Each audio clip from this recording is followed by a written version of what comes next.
Hello there, my name's Brandon and I make pictures out of tiny squares. And this week I've been going down a bit of a rabbit hole getting reacquainted with the beautiful pixel art of the Darkstalkers games. This is a gothic horror fighting series by Capcom that first showed up in 1994. And the games feature this highly stylized and colorful sprite work that was then used in their other titles for the next little bit, like the Street Fighter Alpha series and the earlier Marvel vs. Capcom games.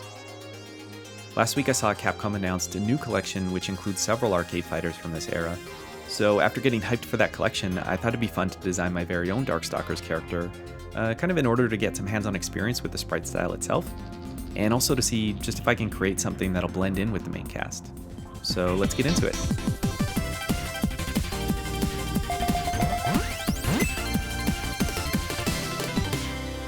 Alright, so here's the initial playable cast of the first Darkstalkers game.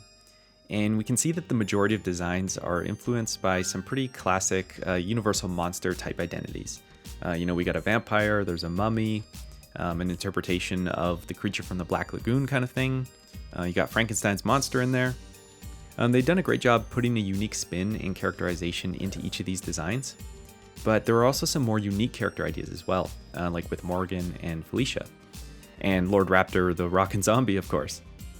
And this is kind of along the lines of where I'd like to go with my design. I kind of have to at this point because all the good, basic monsters have been taken already. So I was looking at these and also appreciating how a couple characters really stand out for being kind of large in size. And I was thinking it'd be cool to run something to the other end of the spectrum, like a character that might stand out for being a little bit smaller than the others. And after a bit of sketching, I came up with this rough design of it's a spider monkey that has this electricity sort of property or association. I guess kind of like a mix between Blanca and Abu from Aladdin or something along those lines. More than anything, I thought it'd be fun just to see if it's possible to kind of have a monkey character fit within the cast. And I've got a few ideas for how to work the character in thematically. But to get started on the sprite work, I'm laying down a stick figure base for the pose here. This is my most preferred method for starting a character sprite because it feels like the simplest way to ensure that there's a good proportion in the anatomy. And it's really the most stripped down and simplified version of that because it's just a skeleton, so it's really simple to work with and adjust. I've got a couple Darkstalker sprites up there too, not only for moral support, but I also felt like they were the strongest references for my design in terms of posture and sizing.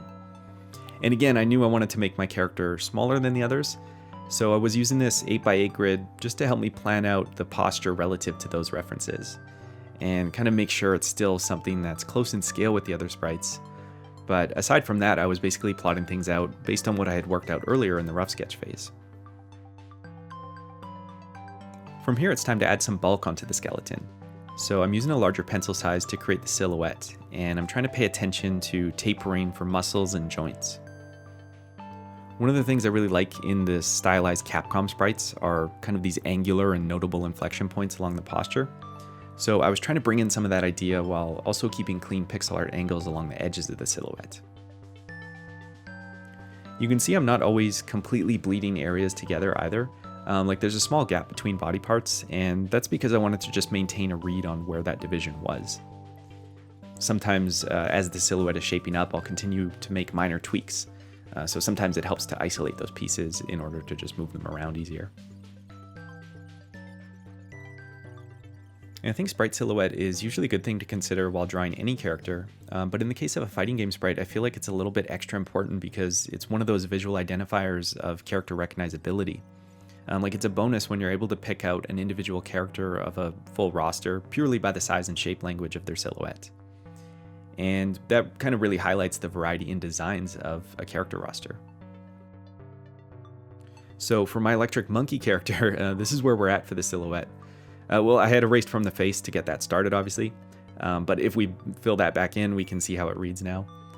The tail is obviously a distinct giveaway, something unique to the character. And then I've also worked up this bulk around the hands, these large wrist cuff gauntlet type of things.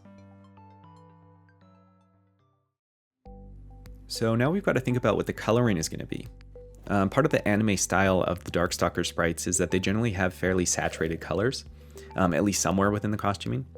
But another important factor when introducing a new character into an existing roster is that they should occupy a different color combo than the rest. Part of what makes each character unique is that we can also identify them, in a sense, purely by their unique color schemes.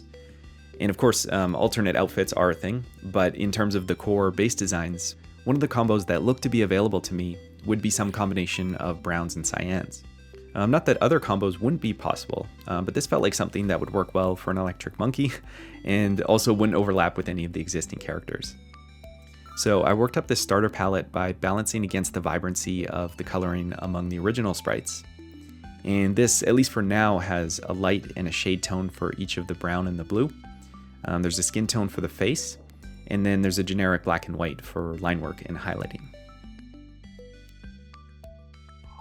To get going, I'm starting with the lighter brown, which is going to mainly occupy the arm and the leg that are close to the viewer, whereas the back leg will be cast in the shadowed brown. This is a pretty common lighting scheme for coloring sprites, and in particular for fighting game characters too, where we tend to see that the far limbs are cast in shadow to create a sense of depth. It's also notable to have characters break out of this scheme too, like Felicia, for example, is standing squared off with the camera, so both her legs are actually shaded the same way. However, we do get a sense of depth and angle happening just by the way her lower leg is shaded a step down compared to the feet and the upper leg. So with Monkey Boy here, I'm continuing with that shading scheme, and I also introduced an even darker shade of brown to use as a further step down in shadow for the back limbs. I used the blue as a pop of color for the tunic, and then my plan was to carry it into the gauntlets as well, but it was starting to look very Mega Man, which is of course accidentally on brand with this all being like a Capcom thing anyway. But I wanted these to read as being more metallic, so I've introduced more desaturated blues instead to provide that feel. For the face, I'm also introducing another color, and this one's exactly halfway between the existing light brown and medium brown, and the reason I needed this was just to do some fine detailing on the face. It helps for giving those subtle changes or shadows without being too heavy-handed, which is useful for making small tweaks to the expression and the contouring. In general, I was sort of prepared that the rendering of the sprite was going to be quite the task. It's an attempt at adapting an existing style, and it's quite a bit larger of a sprite than I would normally tend to make, even though I'm actually doing a smaller character within the roster.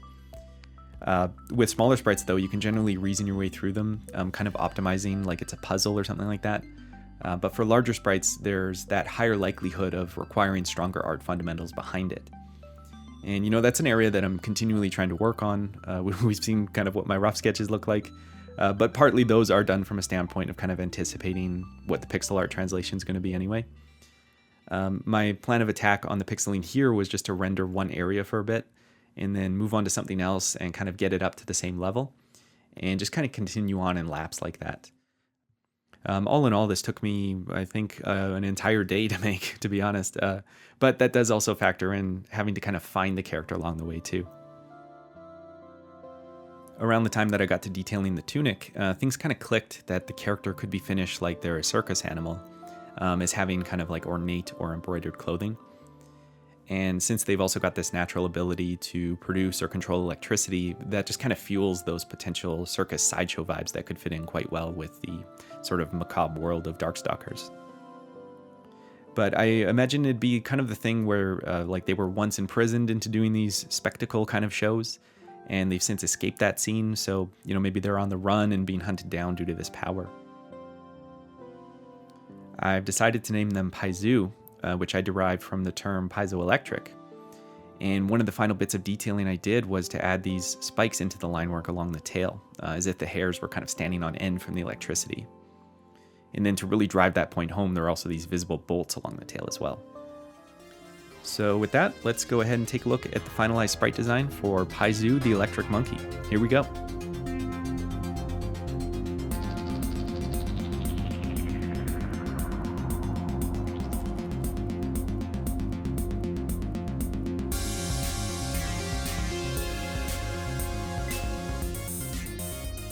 Alright, and there he is.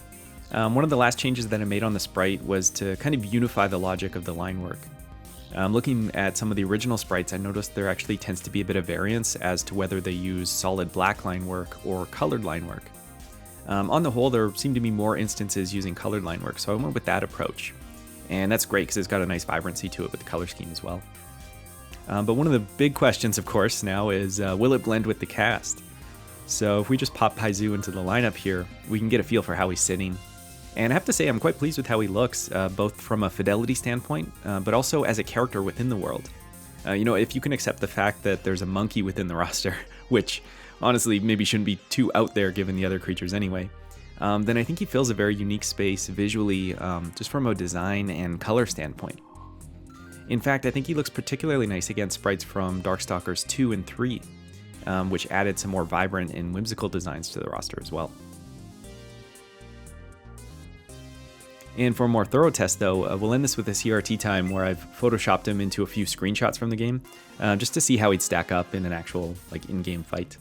So thank you for watching, and take care and keep it square.